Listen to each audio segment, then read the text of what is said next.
अब आपको यह बताएंगे कि क्या महिलाएं सेना में शीर्ष पदों पर सेवाएं देने के लिए सक्षम नहीं हैं, और आखिर भारत की सेना में महिला कमांडिंग ऑफिसर्स की नेतृत्व शैली पर सवाल क्यों उठाए जा रहे हैं।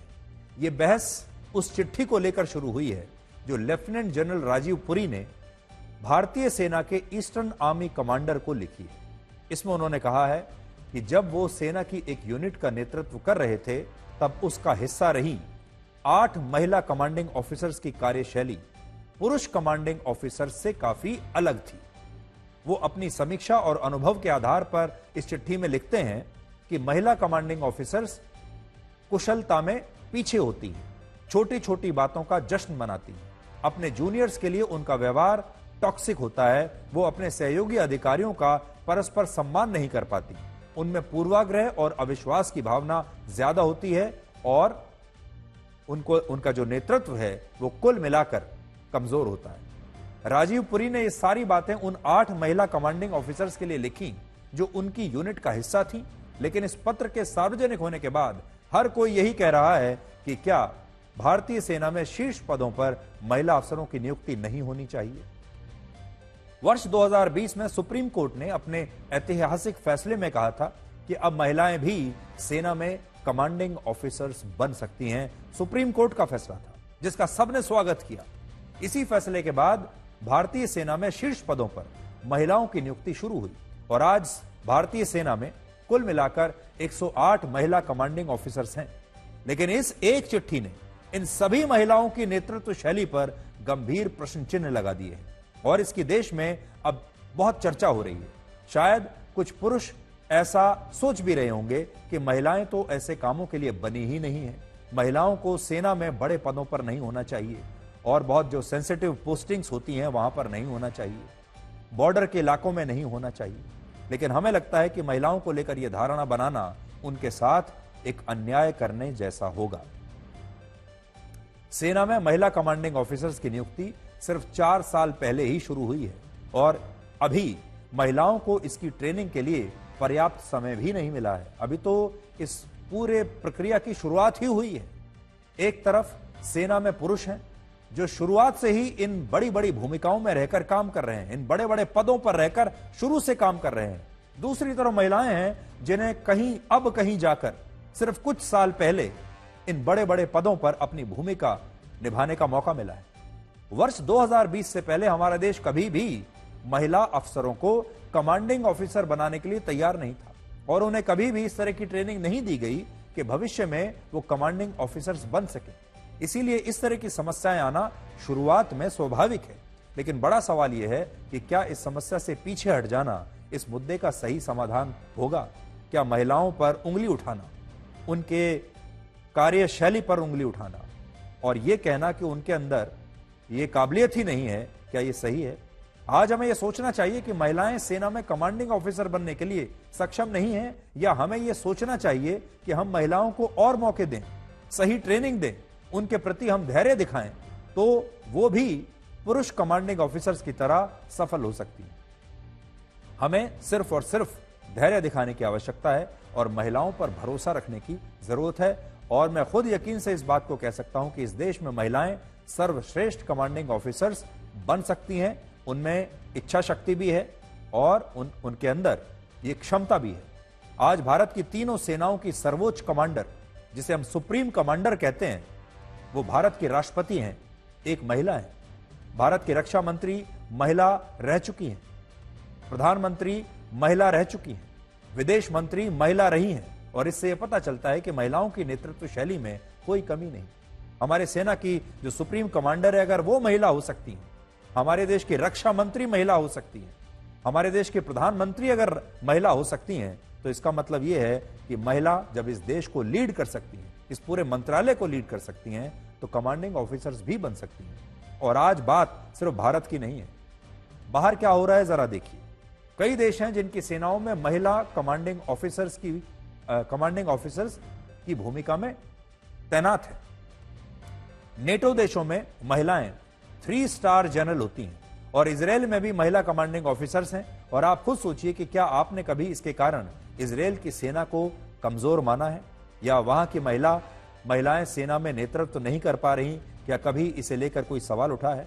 आज इजरायल की जो सेना है उसे दुनिया की बेहतरीन सेनाओं में गिना जाता है। जिस तरीके से उन्होंने गाजा में ये जंग लड़ा है, जिस तरीके से उन्होंने हिजबुल्लाह के खिलाफ जंग लड़ा, हमास के खिलाफ ये जंग लड़ी, पूरी दुनिया इजरायल की सेना का उदाहरण देती है। और हमारे यहां भारत में तो लोग इजरायल की सेना से बड़े प्रभावित हैं।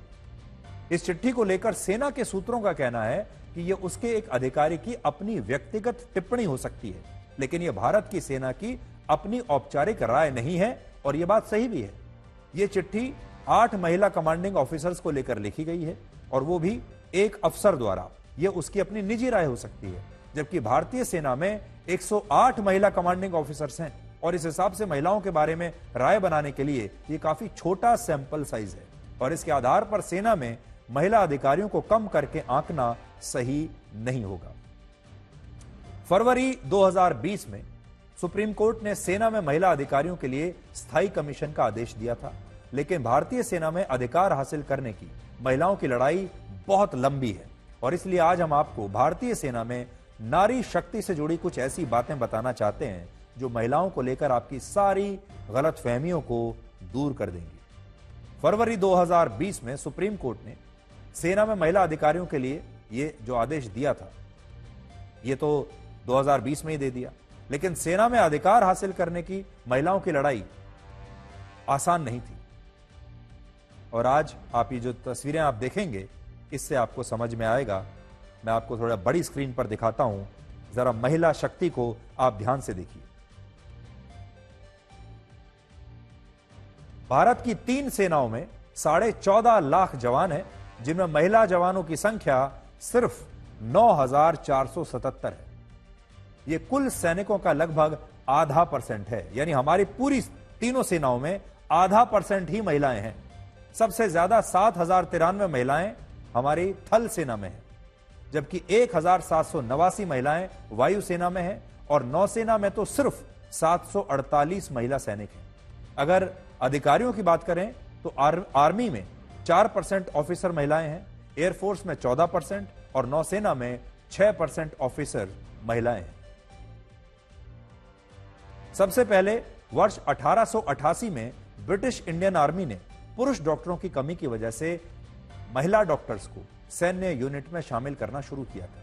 वर्ष 1942 में ब्रिटिश इंडियन आर्मी ने विमेन्स कॉर्प्स का गठन किया, और साल 1958 में आर्मी की मेडिकल कोर महिलाओं को कमीशन देने वाली सेना की पहली यूनिट बनी। 1992 में महिलाओं के लिए विमेन स्पेशल एंट्री स्कीम लागू की गई, और पहली बार महिलाओं को नॉन मेडिकल रोल के लिए सेना में शामिल किया गया। 2006 में महिलाओं के लिए शॉर्ट सर्विस कमीशन लागू हुआ। फिर 2018 में प्रधानमंत्री मोदी ने लाल किले से महिलाओं को स्थायी कमीशन देने की घोषणा की, और इसके बाद 2019 में रक्षा मंत्रालय ने ऐलान किया कि सेना की सभी 10 शाखाओं में महिला अधिकारियों को स्थायी कमीशन दिया जाएगा। महिला अधिकारियों को शॉर्ट सर्विस कमीशन के माध्यम से महिला अधिकारियों को पुरुष समकक्ष अधिकारियों की तरह पारदर्शी चयन प्रक्रिया द्वारा स्थायी कमीशन का मैं आज घोषणा करता हूं। जो हमारी लाखों बेटियां आज यूनिफॉर्म की जिंदगी जी रही है, देश के लिए कुछ करना चाहती है, उनके लिए आज मैं ये तोहफा दे रहा हूं, लाल किले की प्राचीर से दे रहा हूं। Training and practice in their individual areas, they have successfully managed to cohesively work together under the leadership of Captain Sandhya to be ready for this parade. 148 women soldiers from the Corps of Military Police, of Army, Navy and Air Force.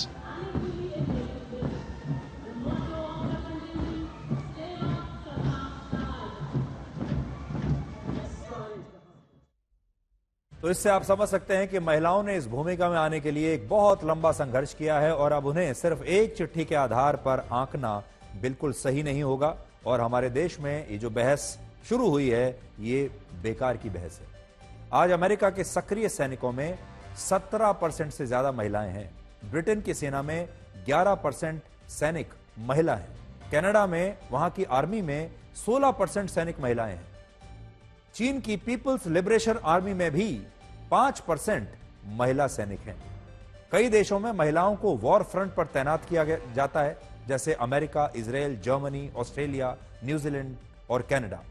Bharat ने हाल ही में कुछ वर्ष पहले ही इसकी शुरुआत की है और इसमें थोड़ा सा समय तो जरूर लगेगा, लेकिन हमारे देश में आज जो हमारी महिला दर्शक हैं, जो हमें इस समय देख रही हैं, उन्हें आज उन महिला अधिकारियों पर और उन महिला सैनिकों पर गर्व हो रहा होगा। और जब कोई भी महिला भारतीय सेना में शामिल होती है और अच्छा काम करती है तो उसका असर हमारे देश में बाकी महिलाओं पर भी पड़ता है, बाकी की लड़कियों पर भी पड़ता है। जब स्कूल में पढ़ने वाली लड़कियां ये कहती हैं कि हमें बड़े होकर सैनिक बनना है, तो आप सोचिए ये हमारे समाज में कितना बड़ा बदलाव है और हर महिला इससे गौरवान्वित महसूस करती है।